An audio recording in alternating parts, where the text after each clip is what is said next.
नमस्कार मंडळी, रामकृष्ण हरी. मंडळी, आज ज्ञानेश्वरी जयंती. आता ही ज्ञानेश्वरी जयंती म्हणजे काय, तर आजच्याच दिवशी ज्ञानेश्वर माऊलींनी नेवासे या ठिकाणी एका देवळाच्या खांबाला टेकून सामान्यांना जो काही धर्म आहे तो धर्म सोप्या भाषेमध्ये समजवून सांगितला गीतेच्या माध्यमातून. गीता जी आहे ती ज्ञानेश्वरीच्या माध्यमातून माऊलींनी रूपांतरित केली आपल्या मराठी भाषेमध्ये आणि सर्वसामान्यांपर्यंत ही गीता ज्ञानेश्वरी या रूपाने आजच्याच दिवशी जन्माला आली. ज्ञानेश्वरीबद्दल जेवढं बोलावं तेवढं कमीच आहे. ज्ञानेश्वरी म्हणजे काय, तर त्याचा एक मी माझ्या बुद्धीनुसार एक अर्थ काढलेला आहे की ईश्वराचं ज्ञान देणारी, आणि ते सुद्धा सर्वसामान्यांना समजेल अशा भाषेमध्ये ईश्वराचं ज्ञान देणारा ग्रंथ किंवा पुस्तक म्हणूया आपण, असा हा ज्ञानेश्वरीचा अर्थ मी काढलेला आहे. खरंच ज्ञानोबा माऊलींनी जो काही गीता हा ग्रंथ होता, जो सर्वसामान्यांना त्या काही वाचणं हे अत्यंत अवघड होतं. संस्कृत भाषेमध्ये संपूर्ण गीता आहे आणि ती सर्वसामान्यांना समजत नव्हती, आणि त्यावेळी सर्वसामान्यांना ती समजून घेऊन त्यातला जो काही मतितार्थ आहे तो आपल्या मराठी भाषेमध्ये, प्राकृत मराठीमध्ये सोप्या भाषेमध्ये समजावून सांगण्याचा ज्ञानोबा माऊलींनी एक प्रयत्न केला. मराठीमधली काही माझी आवडतीची पुस्तकं आहेत, अत्यंत आवडतीची म्हणजे ऑल टाईम फेवरेट ज्याला म्हणतात, ती म्हणजे वपुर्झा झाली किंवा तुकारामांची गाथा आणि ज्ञानेश्वरी. आता या तीनही पुस्तकांमध्ये एक साम्य बरं का, ते कुठलं, तर या तीनही पुस्तकात तुम्ही जर हातात घेतली तर त्यातलं कुठलंही पान तुम्ही उघडा, प्रत्येक वेळी तुम्हाला त्यातून काही ना काही बावनकशी मिळणारच. आणि हे पुस्तकं तुम्ही एका क्रमानेच वाचली पाहिजे असं त्याचा कुठलाही क्रम नाही. मग ती ज्ञानेश्वरी असो किंवा गाथा असो किंवा वपुर्झा असो, ही पुस्तकं तुम्हाला कुठलंही पान उघडा आणि त्यातलं कुठलंही एक वाक्य घ्या, कुठलाही एक तुम्ही पॅरेग्राफ वाचा, परंतु ते काही ना काही देऊन जातं. आणि त्याच्याचमुळे ही ज्ञानेश्वरीसुद्धा अशीच आहे की ती तुम्ही सलगच वाचली पाहिजे असं काही नाही. आणि जणांना असं वाटतं, अनेक जणांच्या घरीसुद्धा ज्ञानेश्वरी आहे परंतु त्यांनी तो वाचण्याचा प्रयत्न केलेला नाही आहे. का केलेला नाही, की ती थोडीशी अवघड भाषा आहे, समजायला थोडीशी अवघड आहे असं अनेक जणांना वाटतं. परंतु मला असं वाटतं की जर आपण तिचा अर्थ आपल्या दैनंदिन जीवनाशी जुळवून घेण्याचा प्रयत्न केला तर ही ज्ञानेश्वरी आपल्याला सुद्धा समजेल आणि आपल्याला काही ना काही रोजच्या रोज त्यातून मिळेल. हा माझा स्वतःचा अनुभव आहे. अज्ञात जनतेला गीता सांगावी या उद्देशाने ज्ञानेश्वर माऊलींनी नेवासे येथे मी आधी सांगितल्याप्रमाणे देवळाच्या खांबाला टेकून ज्ञानेश्वरी सांगायला सुरुवात केली. ज्ञानदेवांचा जन्मच मला असं वाटतं की प्रत्येकाचं जीवनाचं एक उद्दिष्ट असतं किंवा एक कार्य पार पडण्यासाठी प्रत्येकजण जन्म घेत असतो. मला असं वाटतं ज्ञानोबा माऊलींच्या जन्माचं हेच एक उद्देश असावं की ज्ञानेश्वरी त्यांच्या मुखातून, त्यांच्या विचारांतून ही बाहेर पडावी सोप्या भाषेमध्ये. धर्माचं त्या काळामध्ये थोडंसं अवडंबर माजलेलं होतं. धर्माच्या नावाखाली जे सर्वसामान्य आहे त्यांना लुबाडलं जात होतं. आणि भगवान श्रीकृष्णाने गीतेमध्ये ज्या प्रकारे सांगितलेलं आहे की यदा यदा हि धर्मिस्स ग्लानिर्भवती भारतः अभ्युत्थानाम धर्मस्य तदात्मनं सृजाम्यहम्, की ज्या ज्यावेळी धर्माला ग्लानी येईल त्यावेळी मी या धर्माच्या संस्थापनेसाठी, सज्जनांच्या रक्षणासाठी मी अवतार घेणार आहे. तसं मला वाटतं की ज्ञानेश्वर माऊलींनी ज्यावेळी धर्माचा लोप होत होता, धर्माच्या नावाखाली अवडंबर माजवलं जात होतं, सर्वसामान्यांची लूट चाललेली होती, त्यावेळी ज्ञानेश्वर माऊलींनी त्या वर्मावरती बोट ठेवलं आणि त्याच्यावरचा एक काय म्हणतात की जालिम उपाय म्हणून ज्ञानेश्वरी ही सोप्या भाषेमध्ये लोकांपर्यंत पोहोचवली. ज्ञानेश्वरी जेव्हा आपण वाचू तेव्हा आपल्या लक्षात येईल की ज्ञानाचा केवढा मोठा महासागर या संपूर्ण ज्ञानेश्वरीमध्ये आहे. आणि त्याच ज्ञानेश्वरीचे म्हणजेच गीतेचं महत्त्व सांगताना पुढे माऊली म्हणतात की साधा ऐकून सुद्धा आपल्याला किती ज्ञान त्यातून प्राप्त होईल पुढे, त्यासाठी माऊलीने अतिशय सुंदरशी ओवी रचलेली आहे. ते म्हणतात की न येणेसे मुख वाकडे करुणे ठाकाल कानवडे तरीही कानीही घेता पडे तुझी लेखम, जे हे श्रवणे पाठ्ये अर्थे गीता नेदी मोक्षारते, जैसा समर्थ दाता कोन्हा ते नसती न म्हणे, मनोनी जानत या सवा गीताची एकी सेवा, काय कराल अवघा शास्त्री येरी. माऊली म्हणतात की तुम्ही साधं गीतेकडे तोंड वाकडं करून एका कुशीवर तुम्ही तिच्यासमोर पडलात आणि ती तुम्ही नुसती श्रवण जरी केली, तुमच्या कानावरती पडली ओघाओघाने, तरीसुद्धा तुम्हाला त्यातला जो काही अर्थ आहे किंवा ते तुम्हाला समजून जाईल, तिच्यातून काही ना काही तुम्हाला नक्की मिळेल असं माऊली म्हणतात. ज्याप्रमाणे सामर्थ्यवान जो काही दाता असेल, ज्याच्याकडे कसलीच कमी नाही आहे, तो कोणालाही द्यायला नकार करत नाही, नकार देत नाही, तशीच ही गीता आहे की ती तुम्हाला मोक्षाशिवाय दुसरं काहीही ती देणार नाही. असं एक सुंदरसा अर्थ ज्ञानेश्वरी किंवा गीतेचा या ठिकाणी माऊलींनी सांगितलेलं आहे की ती नुसतं तुम्ही पडून ऐका, नुसती श्रवण करा, तरीसुद्धा ती तुम्हाला खूप काही संपूर्ण जीवनाचं सार कदाचित तुम्हाला या गीतेमध्ये भेटून जाईल. तुम्हाला जी तुमच्या प्रश्नांची उत्तरं आहेत ती या संपूर्ण गीतेच्या श्रवणातून मिळतील असं माऊली म्हणतात. गीतेची निर्मिती का झाली त्या संदर्भात सुद्धा माऊलीने एक छानशी ओवी केलेली आहे बरं का, की कारण काय होतं गीतेचा उगमामागचं. आपल्याला माहिती आहे की अर्जुनाला, ज्याला धर्म हा तो विसरला होता, त्याला त्याच्या नातेवाईकांसमोर त्याला युद्धाला तो जेव्हा उभा राहिला त्यावेळी त्याला काय करावं, युद्धातून माघार घ्यावी असं त्याला वाटत होतं. आणि त्यावेळी भगवंतांनी त्याला त्याचा धर्म समजून सांगण्यासाठी ही गीता सांगितली. गीता म्हणजे फक्त धर्माचं ज्ञान नाही आहे बरं का. गीता हे आपण कसं जगावं, कसं वागावं, काय करावं, काय करू नये, त्याही पलीकडचा अत्यंत सुंदरसा असा ग्रंथ आहे तो. गीता असो किंवा ज्ञानेश्वरी असो.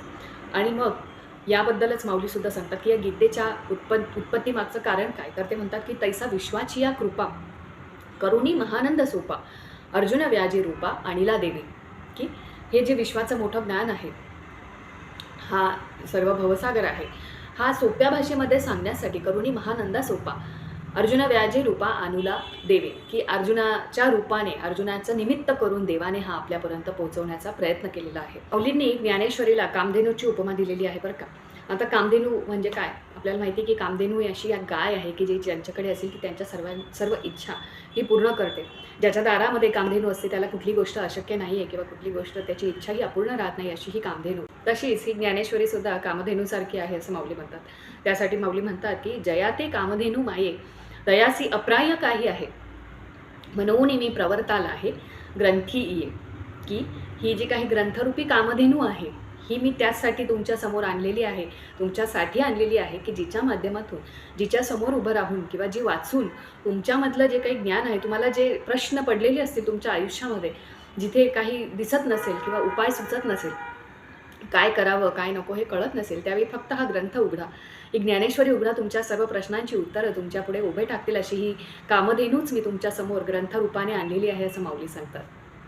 आता ही ज्ञानेश्वरी आपण का वाचावी, तर त्या संदर्भात म्हणजे मला जेवढं ज्ञान त्यातून प्राप्त झालेलं आहे त्यातून मी सांगते की ज्ञानेश्वरीमध्ये ज्ञान आहे परंतु ज्ञानाची कटकट नाही आहे.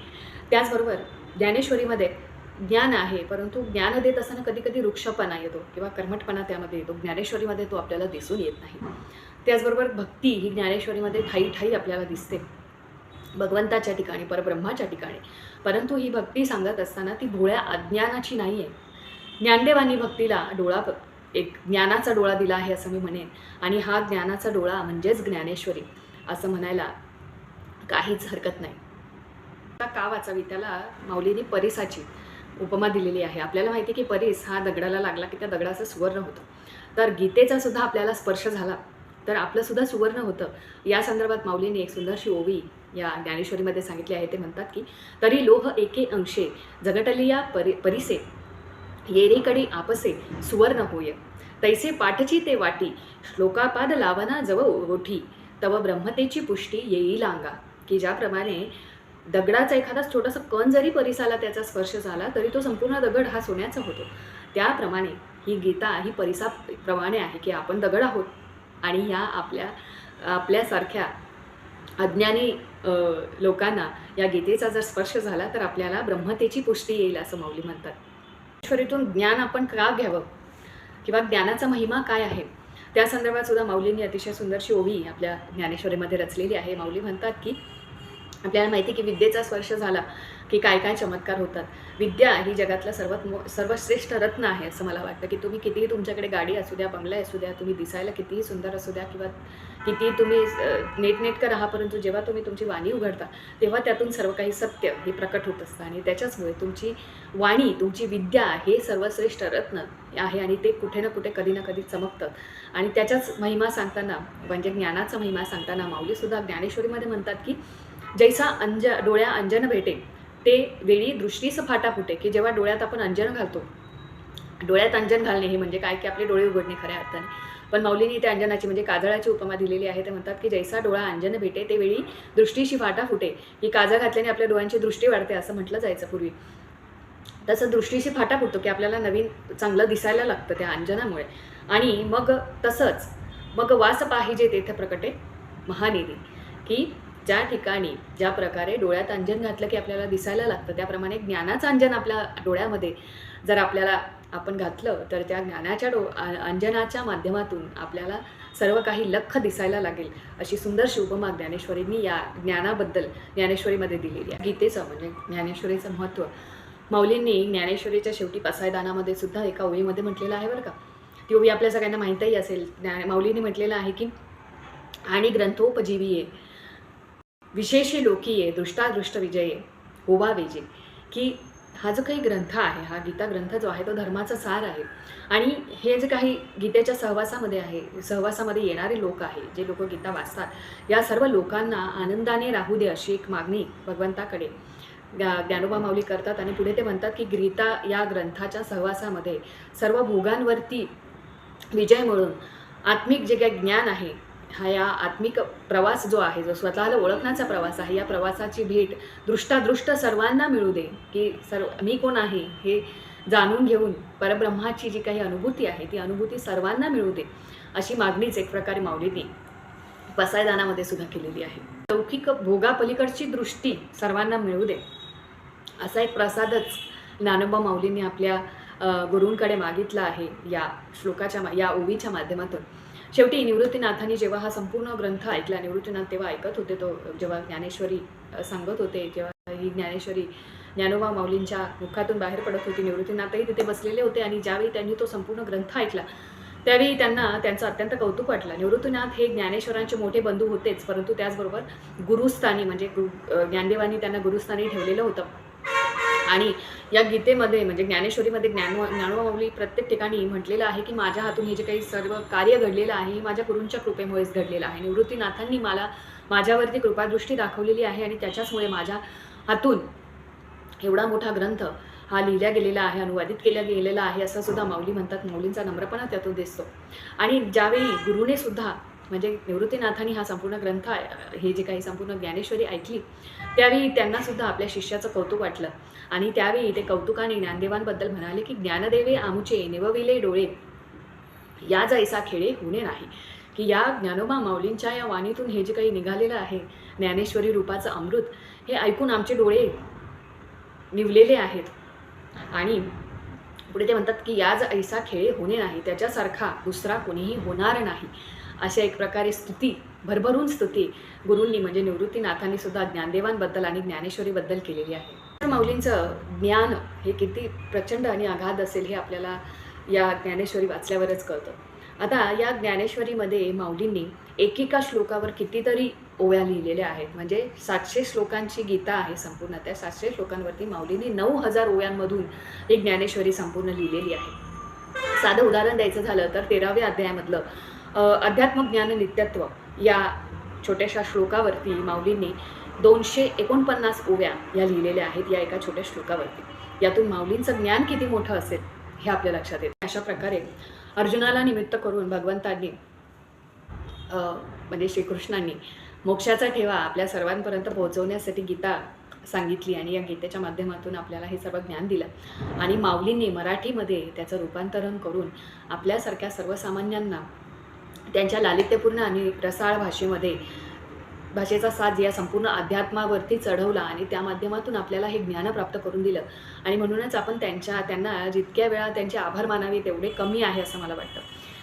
हे जो काही सुंदर ग्रंथ आहे त्या सुंदर ग्रंथाची किंमत जी आहे त्या संदर्भात मला तुकोरोबा माऊलींचा एक जो माझा अत्यंत आवडतीचा अभंग आहे की कमोदिनी काय जाणे तो परिमळ भ्रमर सकळ भोगीत असे, की कमळाला जे काही आहे त्याचा स्वतःचा सुगंध हा त्याला एवढा ठाऊन असतो. जो भ्रमर त्याच्या भोवती फिरत असतो ना किंवा त्याच्यामध्ये जाऊन बसतो त्याला त्याचा जो काही परिमळ आहे तो त्याला लाभत असतो, त्याचा आस्वाद तो घेत असतो. तसेच ही ज्ञानेश्वरीचा आस्वाद आपण भ्रमर रूपी माणसं हे घेत असतो. आणि असं उपमा मला या संपूर्ण ज्ञानेश्वरीला ज्ञानोबा माऊलींना द्यावीशी वाटते. ज्ञानोबा माऊलींचं ज्ञान हे अत्यंत अगाध आहे आणि त्याच्याचमुळे या ज्ञानेश्वरी जयंतीच्या निमित्ताने आपणही थोड्याफार प्रमाणामध्ये हा ग्रंथ वाचावा. जेवढं समजेल तेवढा वाचून समजून घेण्याचा प्रयत्न करावा. माऊलींची भाषा अत्यंत सुंदर आणि सोपी आहे आणि ती आपण वाचावी, आपल्या मुलांनाही ती समजावून सांगावी. त्या माध्यमातून हे जे काही माऊलींचा मोठेपणा आहे तो आपल्या लक्षात येईल. तर अशा प्रकारे या ज्ञानेश्वरी जयंतीनिमित्त माझ्याकडून एक छोटीशी सेवा माऊलींच्या चरणी मी अर्पण करते. मला त्यातलं जे काही छोटं ज्ञान प्राप्त झालेलं आहे, समजलेलं आहे, ते मी तुम्हाला थोड्या भाषेमध्ये सांगितलेलं आहे. आपल्याला ही सर्व माहिती कशी वाटली हे मला जरूर सांगा. व्हिडिओला जास्तीत जास्त लाईक करा, शेअर करा. भेटूया पुढच्या भागांमध्ये. तोपर्यंत रामकृष्ण हरी.